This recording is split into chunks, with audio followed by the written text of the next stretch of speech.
Welcome back to the Cleveland Baseball Talk podcast. I'm Joe Noga, joined by Paul Hoynes and our special guest today. Umpired nearly 4,000 regular season games in Major League Baseball over a 32-year career, included 91 postseason games and 3 World Series. His resume includes 6 League Championship Series assignments, 12 Division Series, and 3 All-Star games. For the first 14 years, he worked in the American League and back when the umpires were divided, but then 17 more years covering both leagues. Ladies and gentlemen, Dale Scott, thanks for coming on the show. Well, thanks for having me, guys. I'm glad to be here. And Cleveland was, honestly to say, it was one of my favorite cities to go to. That's great. Just a little more background for our listeners. Dale's very involved in the Umps Care charities, regularly appears on a podcast that he did with Jim Joyce, another former umpire, called In the Umpires Clubhouse. You can find that out there on YouTube.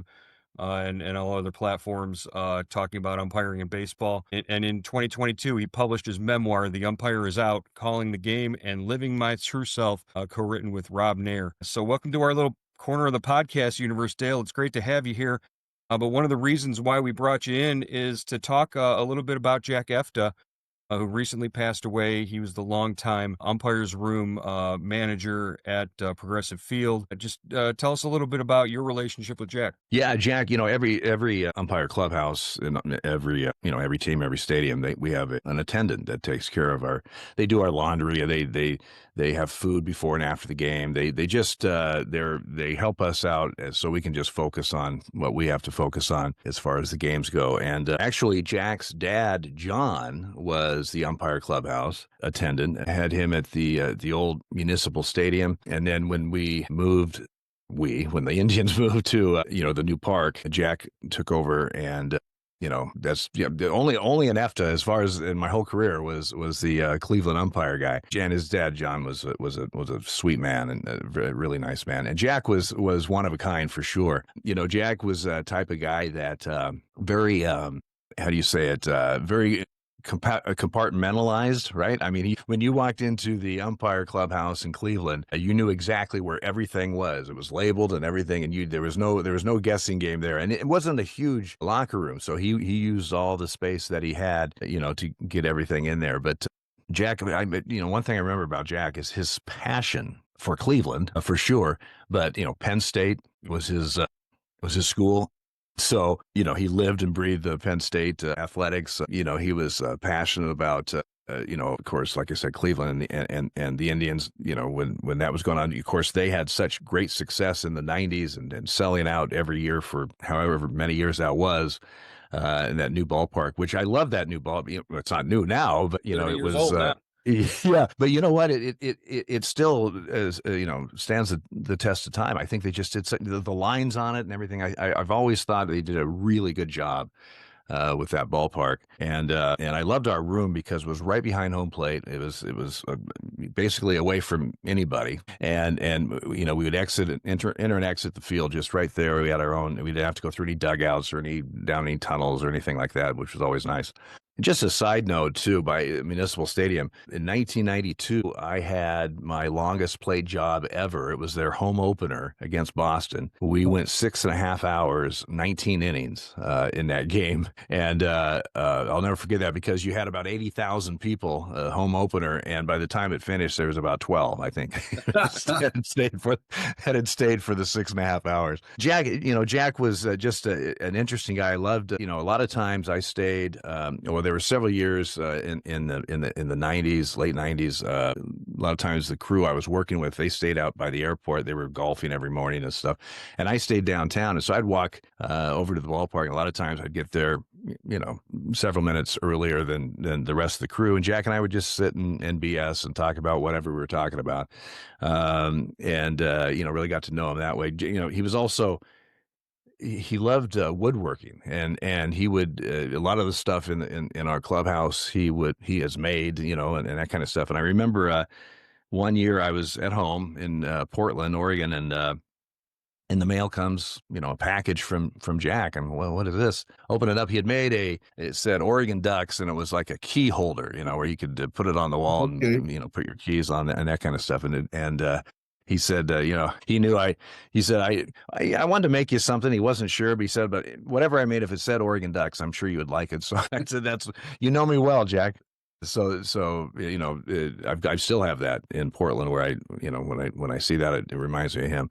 But he's just a unique guy. Jack was a unique guy, and he just loved what he did, and he did it well. It was funny one time, it's not uncommon for our clubhouse to have little snacks here and there for guys, before, after the game or whatever. And he had these little candies, different little miniature ones, whatever. And I remember, we would see that all the time. And then one time I came in there, all he had was Snickers, little Snickers. I said, what happened to all your candies? He goes, well, I figured, why get stuff that I don't even like? I'm just going to get the stuff I like. And I like Snickers, and by God, that's what I'm going to get. So it made sense to me. But yeah, Jack was a great guy. And, I always enjoyed my trips to Cleveland. He like I said, a very unique guy, but somebody that you certainly remember. Dale, it's interesting that you said about Penn State because, I went to the wake on Sunday, and his sister had gone over to Jack's house, to pick out some clothes for the showing. And he didn't have a suit. He didn't have a collared shirt. He didn't have a tie. So they put him in a Penn State sweatsuit. That's perfect. That is perfect. The only other thing that would have matched that is he was a Detroit Red Wings fan. Oh yeah, diehard. And so I could almost see for the show in a Penn State sweatshirt and a Red Wings hat or something, because that would be Jack for sure. So yeah, that was the thing about him, and I guess like most sports fans, but he just was passionate about those teams and lived and died those teams, and it was always fun to see. Me being an Oregon Duck fan, they finally made the Rose Bowl back in 1994 against Penn State, who was basically an expansion NFL team with the personnel they had on that team.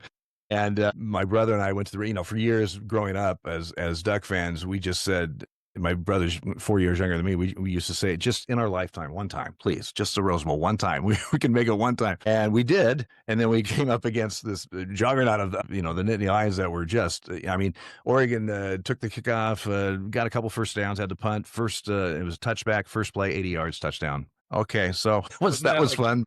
Wasn't that like Kajana Carter and LeVar Arrington and Courtney Brown and all that, and Kerry Collins? Yeah. It was like a ridiculously loaded Penn State team. It does. That's why I say it was an NFL expansion team. That's what it seemed like. But and that was early in Jacobs Field's history, and but I remember Jack making sure he gave me a call before the Rose Bowl just to.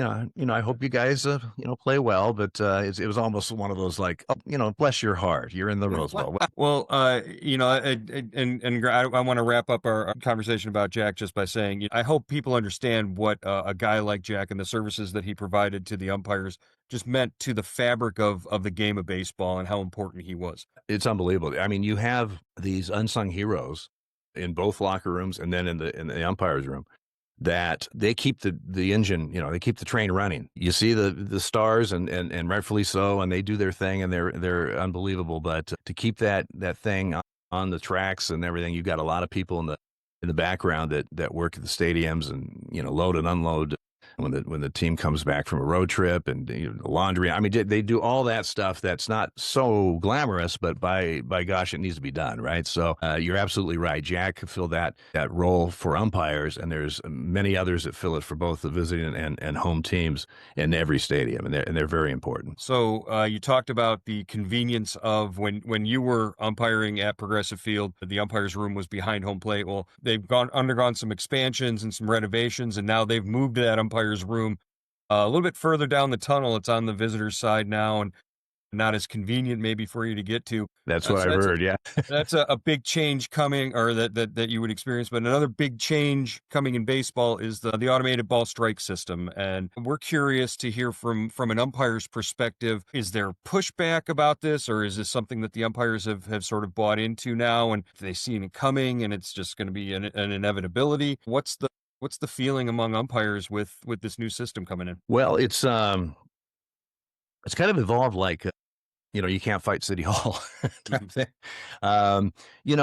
At first, when this was several years down the road and it was just, the technology and everything was just starting to get fired up or whatever. And, and I was still working. It was toward the end of my my career. But, I think guys were very, what's the word? Yeah, they weren't so much sure about it, right? They weren't sure about how that's all going to work out.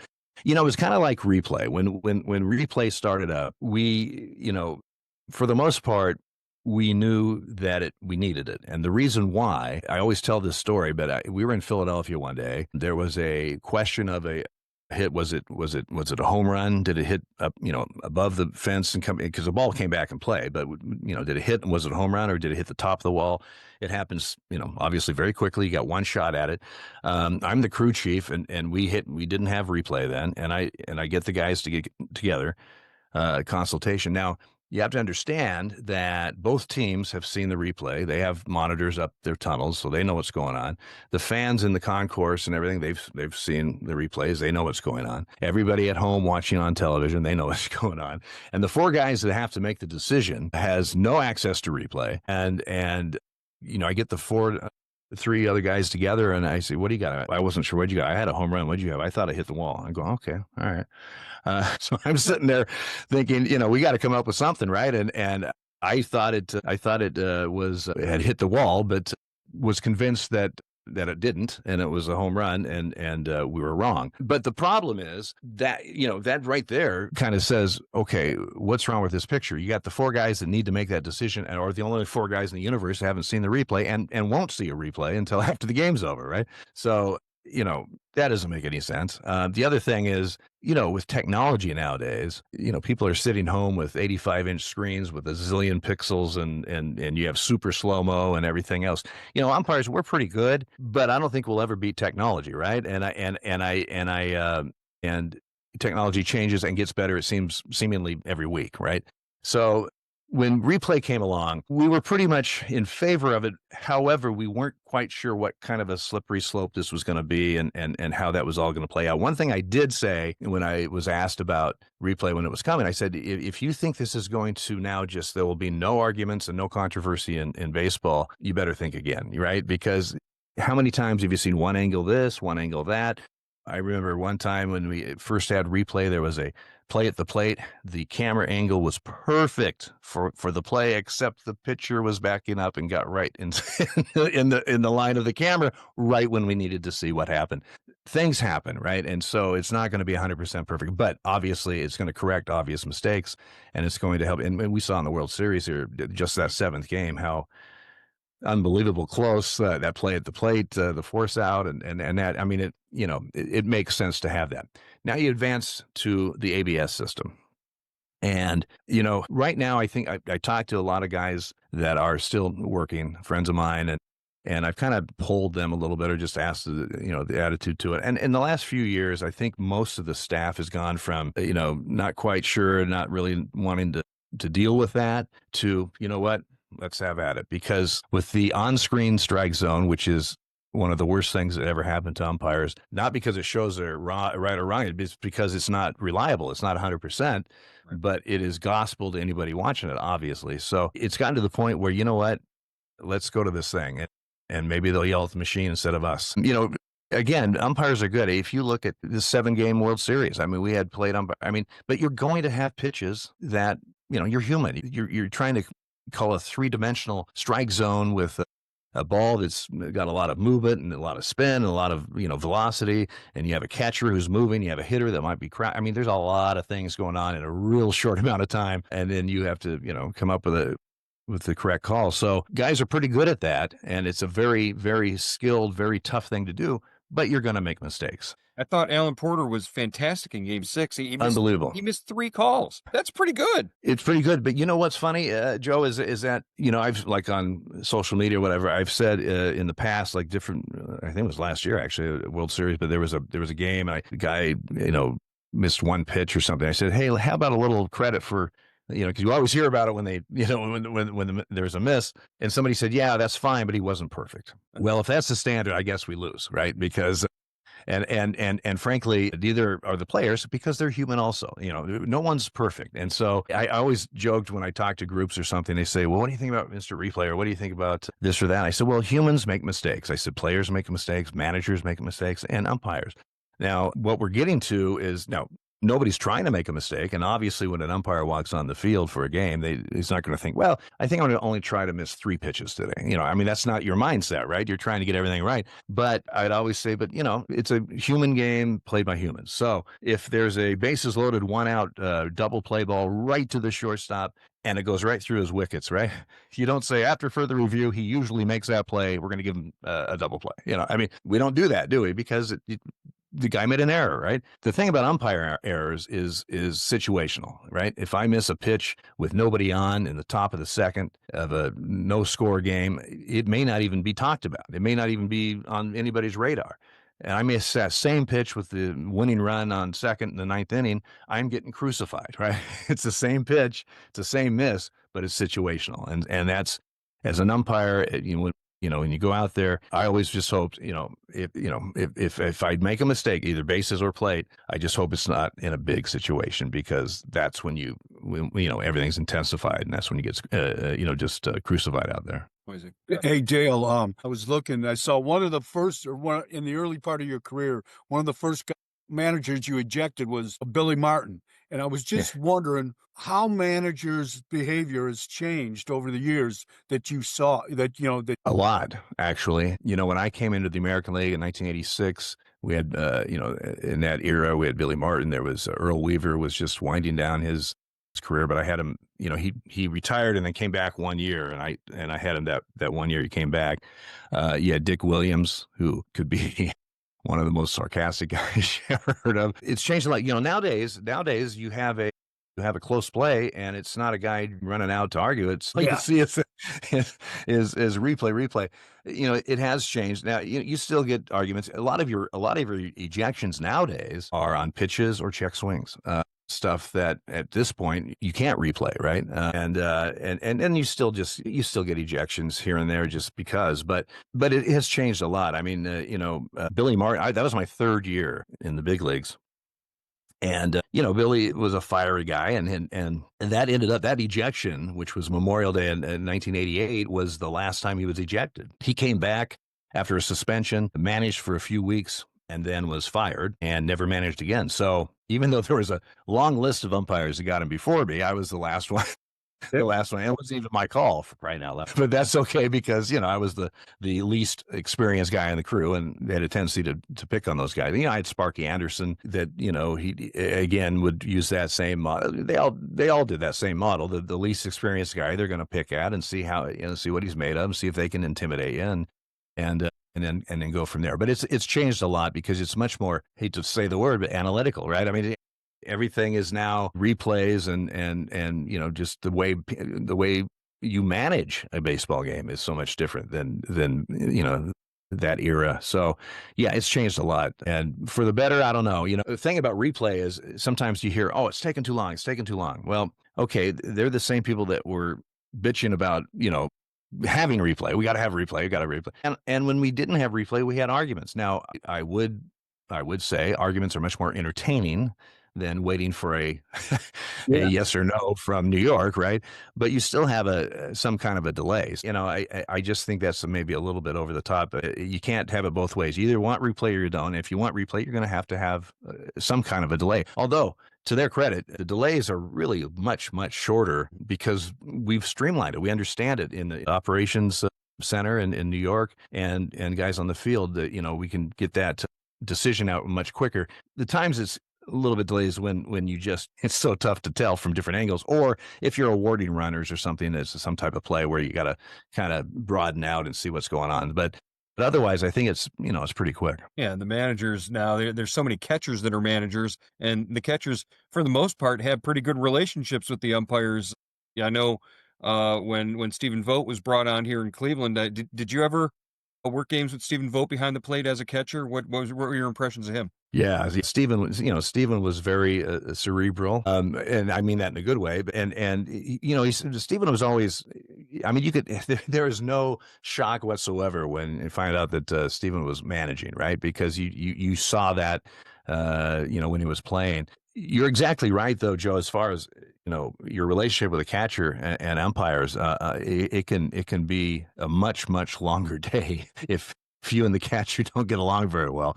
And there have been catchers throughout my career that it just was, you just grin and bear it because you knew what was coming. And then conversely, you have guys that will work with you, right? I mean, one thing about catchers, maybe some won't admit it, but I think most will. First of all, their job is unbelievably tough, and I don't know why anybody would want to be a catcher, although I've been told why would anybody want to be an umpire. But I think catchers also realize just how tough it is to call pitches, right? To call balls and strikes. And you have things that people don't realize. Again, not excuses, just reality. The time of day, the sun, how it's reflecting off the batter's eye, if you have any shadows, all those things play into it, where it's just, it can make for a long day if it's tough to see the ball. And that's the same thing to catch it and to hit it, as far as that goes. But yeah, catchers, Stephen becoming a manager was not a shock at all. And you could just tell that when I had him as a player. You had 90 ejections or so in your career. How many times did you get Tito? I got Tito in Boston in the ninth inning over balls and strikes. Tito, I love Tito. Tito, some managers just don't, it's like they're, they don't have any milk for their cereal every day. But Tito, he was funny. I remember one time there was a situation, it was very early in the replay era. And I don't remember the circumstance, but I remember it went against Tito, and he challenged, and we went to New York, and it was one of those things where nothing could overturn it. It wasn't like clear cut, we got it right, but there was nothing there to overturn it. And so we tell Tito, and Tito goes, no. He starts to argue. He said, Tito, you can't argue, a replay. It's automatic ejection. He goes, oh, no. And I said, Tito, I mean, for crying out loud, we did everything right. We got together, we talked about it, we did this. He goes, oh no. He goes, I agree. You did everything right. I mean, you guys got together, you did everything right. The only thing you didn't do right is you blah blah blah the call. Okay, bye, Tito. But he, if every manager was like Tito, this job would have been a lot easier, quite frankly. Speaking of, some of the things that make the job hard, I know concussions. Eventually, what ended your career?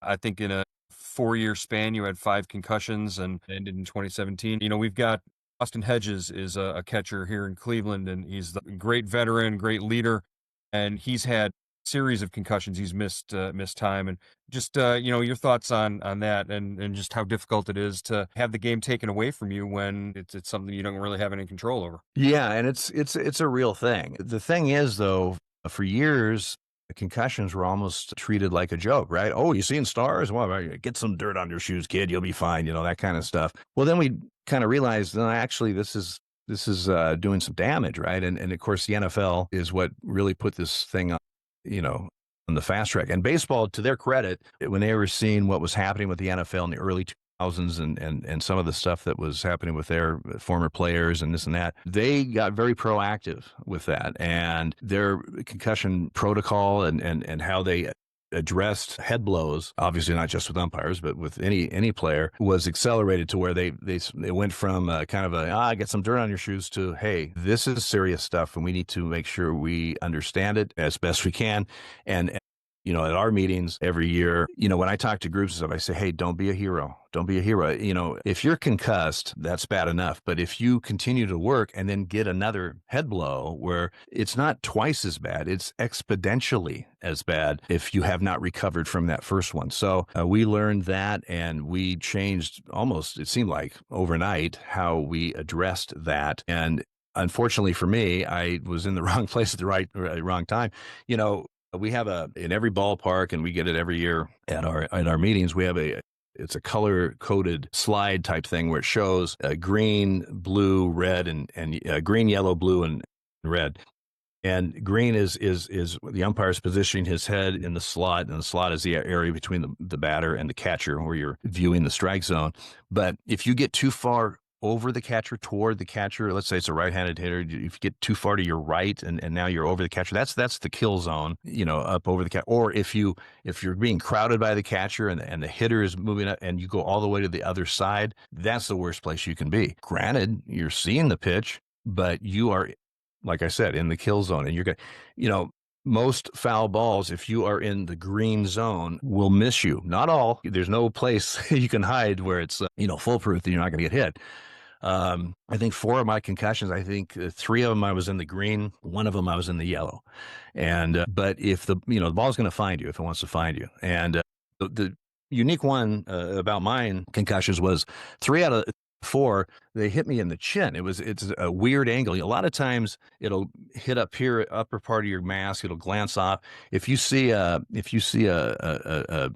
umpire get hit with a foul ball or a pitch that wasn't caught, because that happens. If you see the mask go flying off, it looks really dramatic, but actually in most cases, not all, that means the equipment is taking the hit more and absorbing the hit more than you are.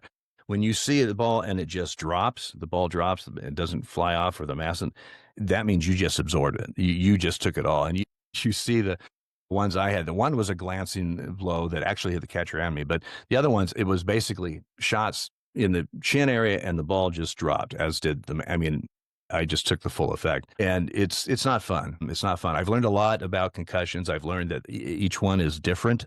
You have different symptoms. One time for the first week or so, bright light made me insane. I was in a cave, I'm back home. It just, second concussion, the light had nothing to do with it. It was sound. When the dog would bark, I'd go through the roof because it would just rattle me. The last one I had an emotional situation where it was like I was, viewing a Hallmark card commercial every day all the time.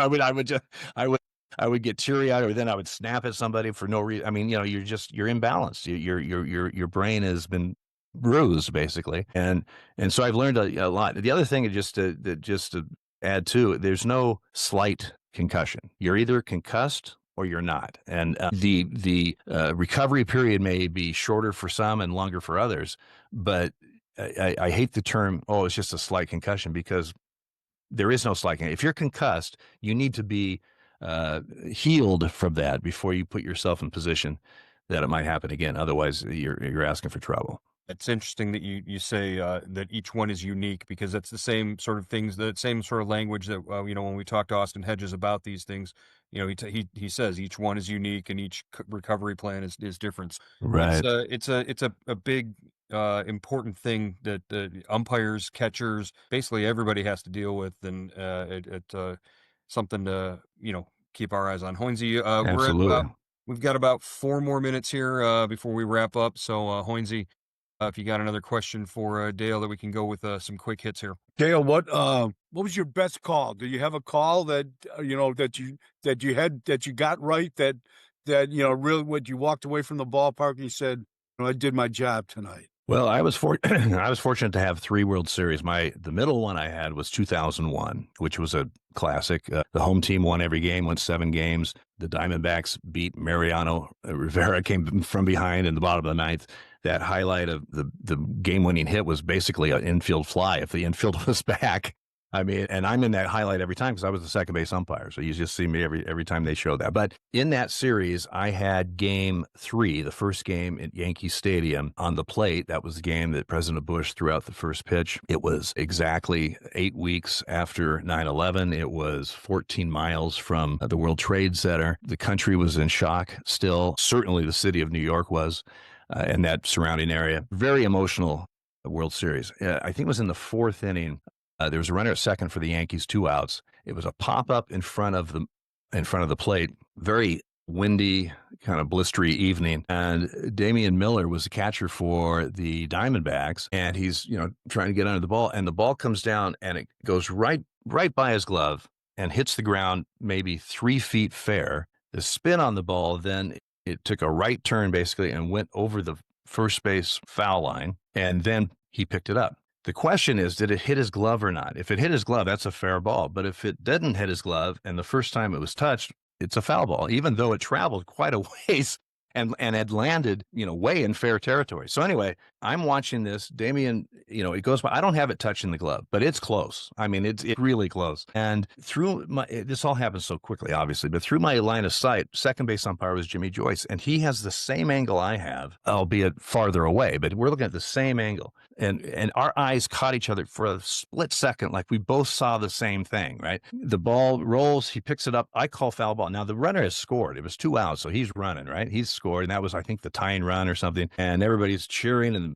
fans going crazy, and I'm calling foul ball. And Damian Miller and Mark Grace was first baseman was charging up. They both looked at me like I had lost my mind. They both looked at me like, Dale, I'm glad you call it foul, but they're going to crucify you because and I said, and Damian looks and he goes, foul. I go, Damian. I said, the ball never touched you here. He goes, no. And I go, and this is the first time you touched it. It's right here. He goes, yeah. I go, that's a foul ball. And you could see the light going. He goes, yeah, that's a foul ball. That's a great That was a big play. And my whole thought process after, with all these cameras that Fox has for the World Series, I hope to goodness they have a shot that shows it missing it. Because even if they have one that you can't tell, bring on the conspiracy theories. Yeah. But it did show that he just barely missed his glove. And that was a pretty big time. Yeah. Dale, tremendous. Thank you so much. I just wanted to thank you for sharing your thoughts about Jack, sharing your time with us, and coming on and being a part of the show. I enjoyed it. Thank you, guys. Thanks, Dale.